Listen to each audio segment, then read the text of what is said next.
Jadi di sini kita sedang tidak berada di dalam pola yang tepat karena dibalik.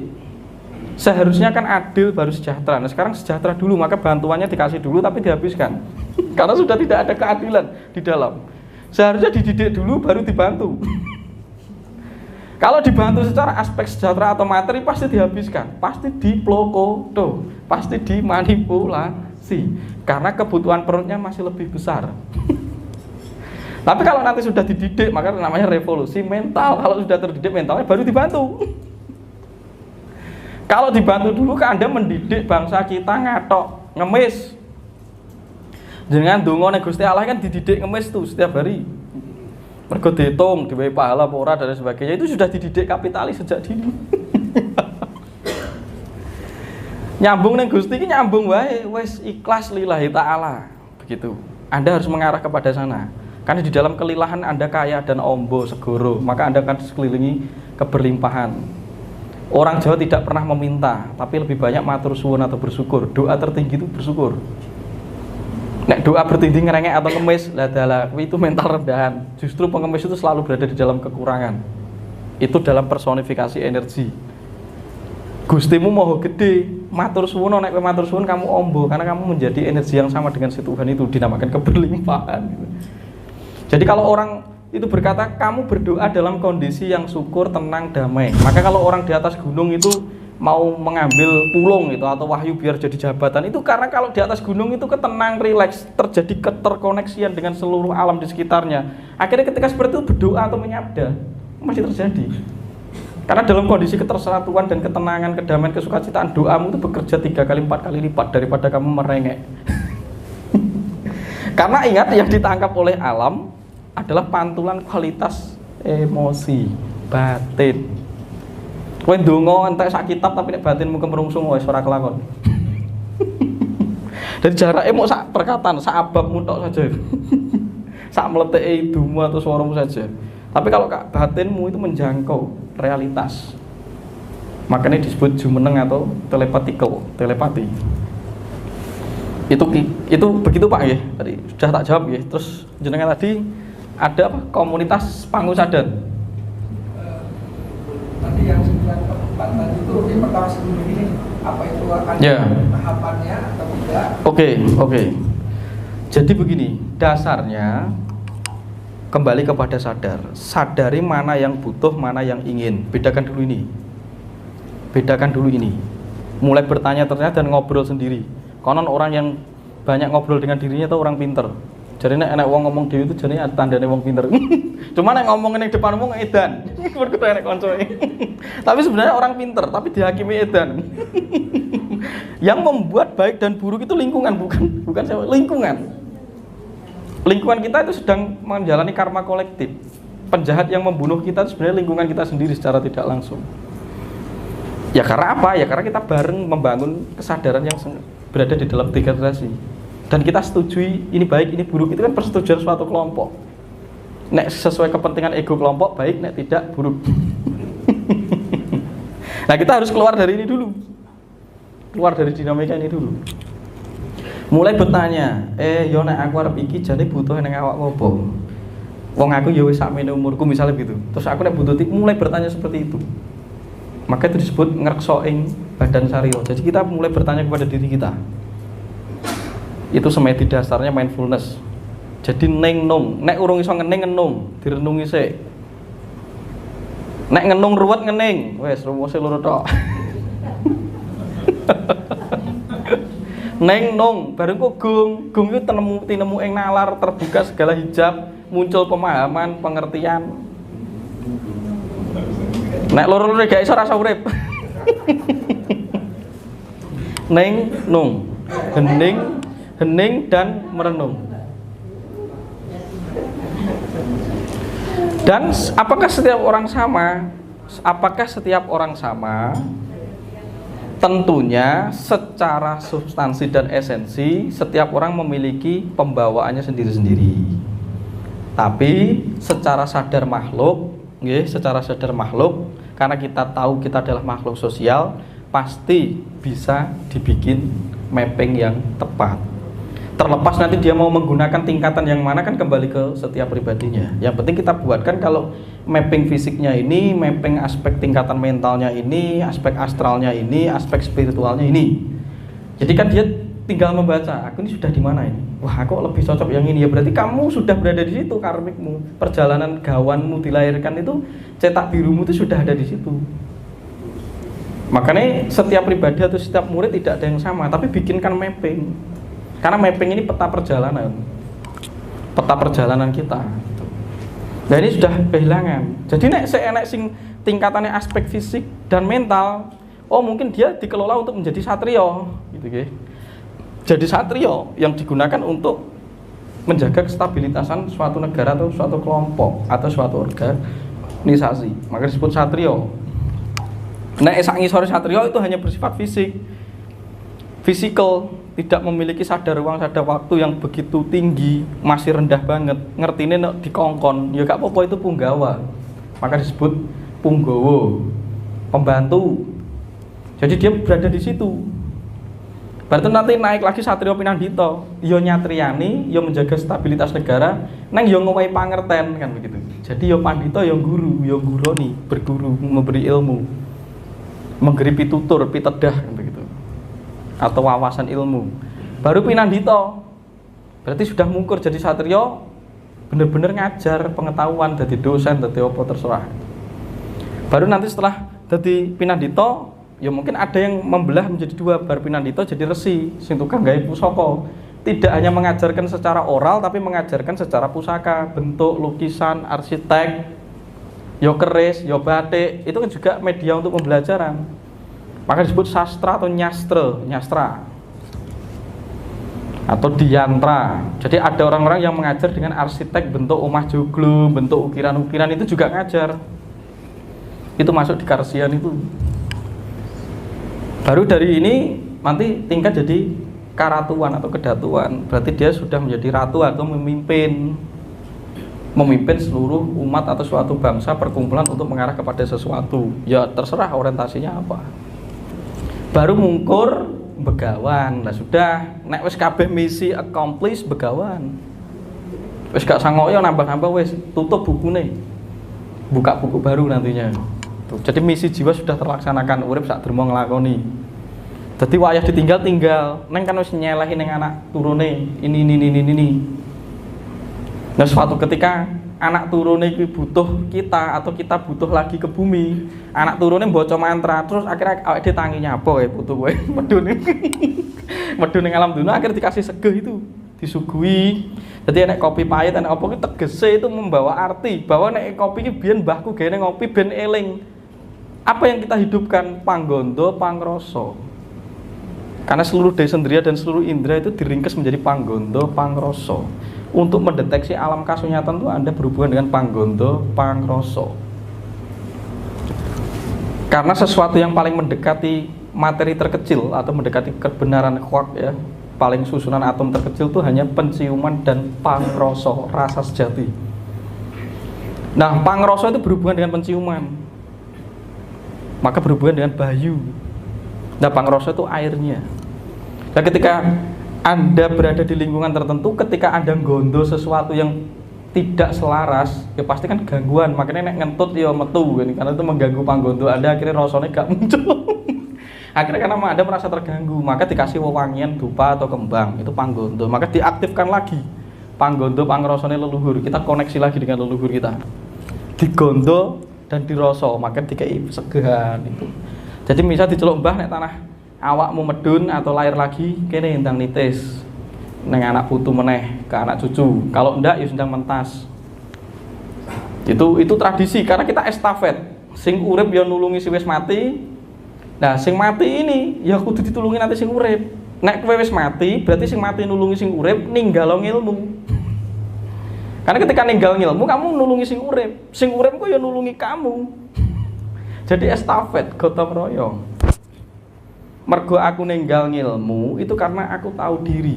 Diriku ini ketika setelah mati sudah tidak punya otoritas namanya free will. Karena perangkatnya sudah hancur. Maka yang bisa menolongku hanya apa jarene amale kan gitu. Ya amal itu ilmu yang kamu tinggalkan kepada anak cucumu itu.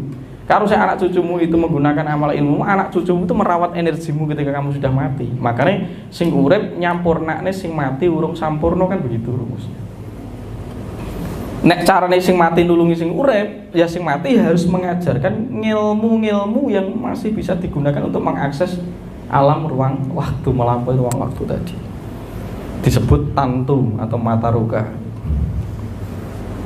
Gitu, ada pertanyaan lagi? Oh, oke, silakan.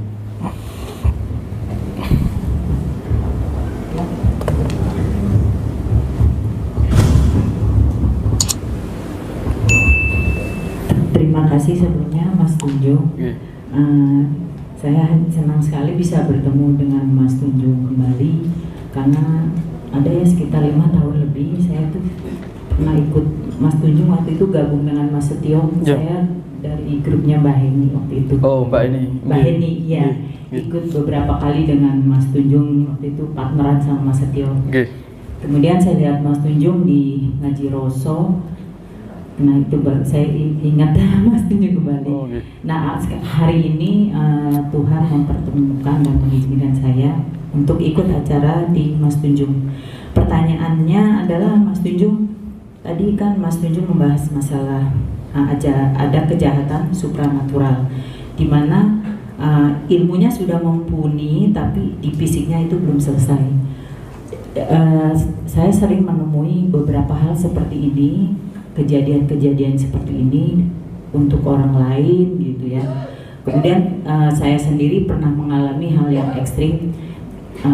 Pertanyaannya, saya nggak tahu itu kondisi apa, kalau dimasukkan dalam sedulur papat kelima pancar ilmu, detailnya Mas Tunjung uraikan. Waktu itu saya cerita sedikit ya Mas Tunjung, saya dijahati ekstrim itu sampai kalau istilahnya itu sukmanya itu ditariknya sampai saya nggak sadarkan diri.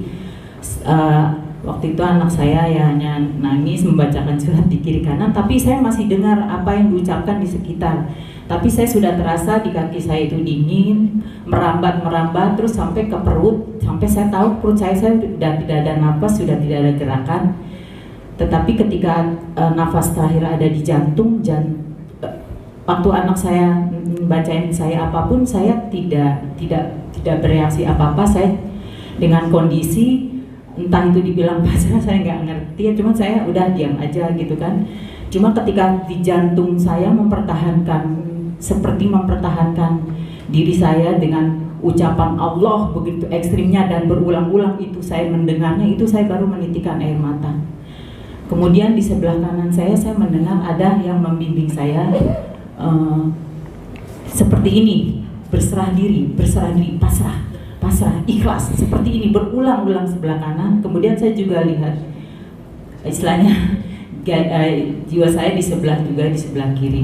Nah yang ingin saya tanyakan, kesadaran apakah itu yang namanya sampai jantung, saya mendengar jantung saya istilahnya seperti mempertahankan bahwa tidak terima gitu, sampai dia teriak Allahnya ekstrim, dan itu yang bikin saya menangis karena begitu antusiasnya jantung saya berteriak Allah sampai berulang-ulang.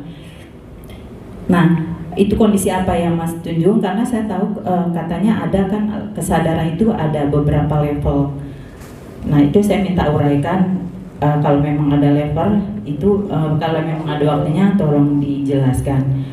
Kemudian Mas Tunjung, hubungan dalam peristiwa-peristiwa kehidupan yang kita alami, apakah itu dalam skenario memang sebenarnya Allah itu memang istilahnya kita itu dibanting untuk mentalitas kita dalam sebuah perjalanan jiwa. Kemudian Mas Tunjung, dari yang balik lagi yang kejahatan supranatural itu, supaya sebenarnya kita tidak terkena ya siapapun, karena itu memang kan banyak sekali, apa yang harus kita lakukan di dalam penjabaran sedulur papat kelima pancer di dalam jiwa. Itu saja Mas Tunjung, terima kasih sebelumnya. Oke, siap. Ada lagi? Satu lagi? Boleh?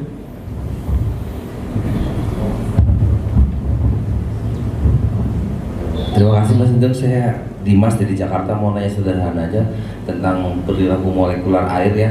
Kalau tadi bilang leluhur Jawa ditenangkan dulu di dalam kening untuk semalam, apa yang terjadi dengan kita yang kayak satu mandi air panas atau minum air yang masih panas ya kan, juga masih distres juga kan karena dipanasin, apakah itu berdampak buruk ke tubuh kita gitu? Itu aja. Iya, atau ini ada pertanyaan air galon bermasalah juga, tapi yang saya pertanyakan tadi kan buat dia masih panas, masih mendidih, kita kan juga sering kayak kopi panas, kadang ada sup panas, mandi air panas, itu apakah ada efek buruk ke tubuh kita? Itu aja. Terima kasih, Pak. Oke. Kamu tanya, boleh satu lagi? Terima kasih. Terima kasih kepada Mas Tunjung. Terima kasih kepada Mas Tunjung. Yang saya mau tanyakan di sini tentang orang tua ya. Kalau kita yang masih muda-muda yang bisa hadir sekarang ini kan kita masih bisa dituntut kesadarannya. Nah, bagaimana dengan orang-orang tua kita yang kadang sebagian sudah mulai pikun atau semakin tua egonya kan kadang semakin tinggi. Nah, tadi kan Mas Tunjung bilang kalau kita itu sebetulnya bisa menyembuhkan diri sendiri. Nah, bagaimana dengan orang tua kita yang sudah sakit-sakitan, stroke dan mulai pikun, itu apa yang bisa kita lakukan, Mas Tunjung? Sedangkan mereka kan kalau kita dibilang sakit itu kan nggak boleh meratapi nasib, tapi namanya orang udah sakit, udah tua itu biasanya lebih banyak meratapi nasib. Itu saya minta solusinya. Terima kasih. Oke. Udah ya, itu aja ya. Oke. Jadi Ibu mengalami seperti apa tadi, trans, mau lepas dari jiwanya atau jiwanya bisa dilihat. Terus berarti yang melihat jiwa itu siapa? Jadi pemahamannya dibenari dulu. Gini, kita adalah konsekuensi karma. Karma itu dari substansi terkecil adalah memori.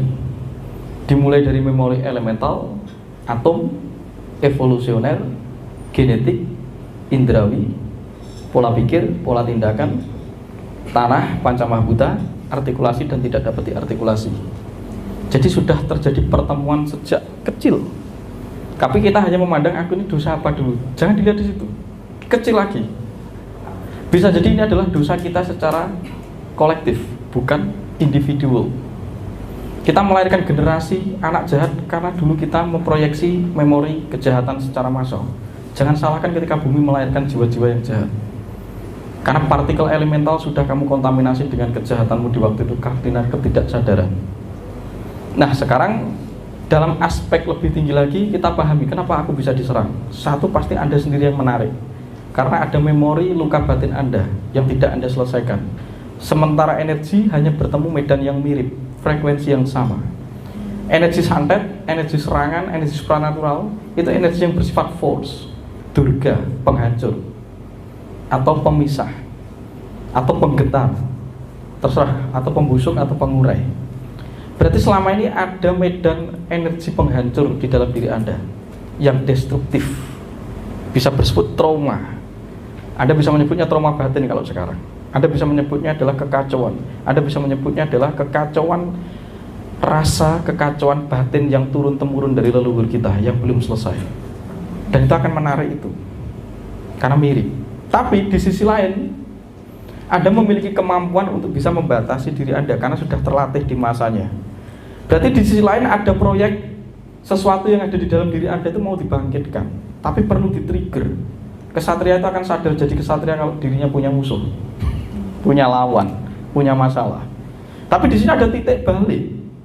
Bukan permusuhannya yang kita cari, bukan kenapa aku disandat, aku kan nggak berdosa, jangan begitu. Kita ilhami sebagaimana kita memiliki medan energi yang sama yang kita serap turun-temurun dari lintas tahun yang tidak bisa terhitung, dari substansi terkecil alam sel. Karena kita terbentuk dari sel-sel stres, dari purba ke purba itu tetap membentuk siklus kehidupan, dan ini sifat natural. Jadi nggak usah ngomong nitis reinkarnasi sukma dulu, tapi partikelnya dulu yang kita pahami, unsur terkecil dulu. Ya, ketika itu berada di dalam diri Anda akan menarik energi yang sama. Rumus 1 pasti benturan. Rumus 2, karena energi itu datang ke Anda, Energi itu menjadi trigger pembangkit kesadaran Anda. Kalau tidak seperti itu, Anda tidak mencari pencerahan. Anda tidak mengatasi karma-karma Anda, dan Anda tidak ketemu medan tertinggi. Anda tidak melakukan evolusi, memori evolusi. Anda tidak menuju kesadaran yang lebih tinggi. Maka perlu dikemplang, maka perlu dijotos, karena Anda biar matang, karena itu trigger. Maka disebut memori evolusioner. Tujuan kamu ke sini itu berevolusi. Berevolusi. Kesadaran naik atau turun, bertumbuh dan berkembang. Berevolusi. Maka ketika kamu berada di dalam taraf evolusi, ya pasti ada siklus pergerakan, trigger. Karena karma itu sebab akibat. Karma itu memori. Karma itu konsekuensi logis. Tapi kita memahami karma sebagai sesuatu yang buruk dan baik saja dalam aspek emosi dan pikiran manusia. Bukan itu, lebih detail. Bersyukur satu berarti oke, dengan ini aku diperingati bahwa aku dipanggil untuk pulang ke medan yang baru, medan kesadaran, yang selama itu hanya tertidur oleh doktrin ajaran yang bukan milikku. Karena darahku adalah darah leluhur, tapi aku mengikuti ajaran yang bukan leluhurku. Satu begitu. Maka Anda ditentang, bentangi, jerut. Karena kalau tak ajari dengan pikiran, Anda tidak percaya. Nggak percaya, nggak ada ilmu kayak gitu. Itu dosa, kurafat, kan begitu dalam aspek tersadar. Tapi karena Anda dihantam dan mengalami sendiri, akhirnya Anda mencari jawaban atas apa yang Anda alami. Berarti ada trigger ketika Anda dituntun, juga merupakan kita personifikasi kepada tuntunan leluhur atas dulur papat kita. Karena ternyata ada potensi yang sedang tidur yang menunggu dibangunkan, kan begitu bahasa kerennya. Walaupun Anda mengalami ketergoncangan itu tadi, akhirnya Anda mencari itu fenomena apa? Kan mulai mencari pencerahan nih. Karena selama ini kalau dimasukkan lewat otak, lewat tutur, Anda tidak nyambung. Karena indoktrinasi sudah parah ketika dimasukkan ke Anda. Berbeda ruangnya. Tapi dengan diguncang langsung dengan energi, Anda akhirnya ingat. Karena memori tidak hanya di otak, ternyata di kulit, sumsum, otot, daging. Akhirnya mengalami. Nah, ya tidak masalah. Berarti itu aspek Anda dibangunkan dari kesadaran spirit yang tertidur oleh mentalitas yang sudah terindoktrinasi. Perlu dihantam energi. Karena orang itu perlu terjatuh dulu untuk mengalami titik balik kesadaran. Kalau tidak terjatuh dulu, tidak mungkin. Pasti dia memilih di zona nyamannya. Ingat, kamu punya memori evolusi.